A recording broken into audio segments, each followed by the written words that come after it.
എനിക്ക് ഇങ്ങനൊരു ഉദ്യമത്തിലേക്ക് തിരിയാനൊരു കാരണം നമുക്കെല്ലാം അറിയാം. ഈ കഴിഞ്ഞ 3-4 ദിവസം കൊണ്ട് നമ്മൾ പത്രമാധ്യമങ്ങളിലൂടെ മറ്റും കാണുന്നുണ്ട് ഈ വയനാട് നടന്ന ദുരന്തം. ഒട്ടേറെ ജീവഹാനി നഷ്ടപ്പെടുകയും മറ്റു പലർക്കും വീടും വേണ്ടപ്പെട്ടവർ നഷ്ടപ്പെടുന്ന വളരെ ദുരിതപൂർണമായ ഒരു രീതിയിലൂടെയാണ് ഇപ്പോൾ നമ്മുടെ ഈ കേരളം കടന്നു പോകുന്നത്. കേരള സമൂഹം ഒറ്റക്കെട്ടായിട്ട് ഈ വയനാടുകാരെ മാറോട് ചേർത്ത് പിടിച്ചിരിക്കുകയാണ്. അതിൻ്റെ ഭാഗമായി എനിക്കും എന്തെങ്കിലും ഒന്ന് ചെയ്യണമെന്നുള്ള ഒരു തോന്നൽ മനസ്സിൽ തോന്നി. ഞാനൊരു വഴിയോര കച്ചവടക്കാരനാണ്. പക്ഷേ ഈ ഭീമമായ രീതിയിൽ കൂടെ ഒന്നും എനിക്ക് ചെയ്യാൻ ഉള്ള നിവൃത്തിയില്ല.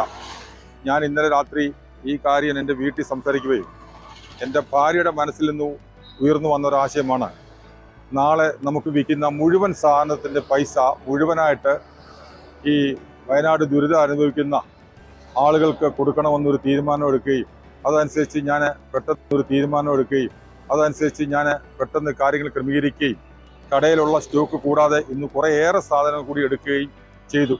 ഞാനിപ്പോൾ നിലവിൽ വിൽക്കുന്ന റേറ്റിനേക്കാളും 20% ഡിസ്കൗണ്ടിലിട്ടാണ് ഇന്ന് ഈ കച്ചവടം ചെയ്യുന്നത്. കാരണം മുഴുവൻ സാധനങ്ങളും വിറ്റുമാറി അത്രയും പൈസ സമ്പത്ത് ഈ വയനാട്ടിലെ ഈ സാധു ജനങ്ങളുടെ പുനരധിവാസത്തിന് വേണ്ടി സർക്കാരിനോടൊപ്പം നിന്ന് പ്രവർത്തിക്കാൻ വേണ്ടിയുള്ള തീരുമാനത്തിൽ ഞാൻ ഇന്ന് എല്ലാ സാധനവും നല്ല ഡിസ്കൗണ്ട് ഇട്ടാണ് കൊടുക്കുന്നത്. ഓപ്പൺ മാർക്കറ്റിൽ 200 മുതൽ മേപ്പോട്ട് വിലയുള്ള അനാറ് ഞാൻ ഇന്ന് കൊടുക്കുന്നത് 180-നാണ്. 140 മുതൽ മേപ്പോട്ട് വിലയുള്ള ഓറഞ്ച് ഞാൻ ഇന്ന് കൊടുക്കുന്നത് 120 രൂപയ്ക്കാണ്. കാരണം ഏത്തപ്പഴം എന്ന് പറഞ്ഞാൽ കിലോയ്ക്ക് 80 രൂപ വില ഉണ്ടെങ്കിലും ഞാൻ ഇന്ന് 1.5 കിലോ 100-നാണ് കൊടുക്കുന്നത്. മാക്സിമം എൻ്റെ കടയിലെ മുഴുവൻ സാധനങ്ങൾ ഇന്നൊരു ദിവസം കൊണ്ട് വിറ്റുമാറ്റി കിട്ടുന്ന മുഴുവൻ തുകയും ഈ മുഖ്യമന്ത്രിയുടെ ദുരിതാശ്വാസ നിധിയിലേക്ക് കൊടുക്കണം എന്നുള്ള ഒരു ആശയത്തിൻ്റെയും ആഗ്രഹത്തിൻ്റെയും അടിസ്ഥാനത്തിലാണ് ഞാൻ ഇന്ന് ഇങ്ങനെ ഈ കട തുറന്നിരിക്കുന്നത്. ഒട്ടേറെ പേര് നല്ല രീതിയിൽ സഹകരിക്കുകയും ചെയ്തു. വിലയേക്കാളിലും കൂടുതൽ പൈസ ഈ ബക്കറ്റ് നിക്ഷേപിക്കുകയും അവരും ഇതിൽ പങ്കാളികളായി. ഈ കച്ചവടത്തിൽ ഇന്ന് വന്നിട്ടുള്ള മുഴുവൻ ആളുകളും കൂടുതൽ ആളുകൾ ഇനിയും വരാനുണ്ട്. അവരെല്ലാം നമ്മുടെ കൂടെ സഹകരിക്കുന്നുണ്ട്.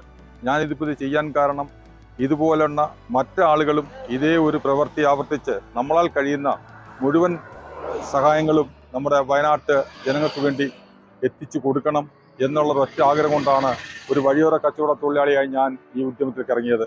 അതുകൊണ്ട് ഈ മാതൃക മറ്റുള്ളവരും പിന്തുടർന്നുമാണ് എനിക്ക് ഈ അവസരത്തിൽ അറിയിക്കാനുള്ളത്.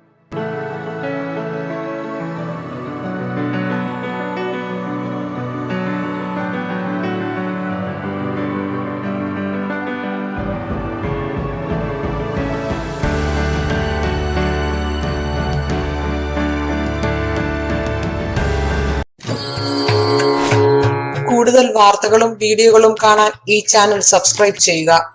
കൂടെ ബെൽ ബട്ടൺ അമർത്തുക.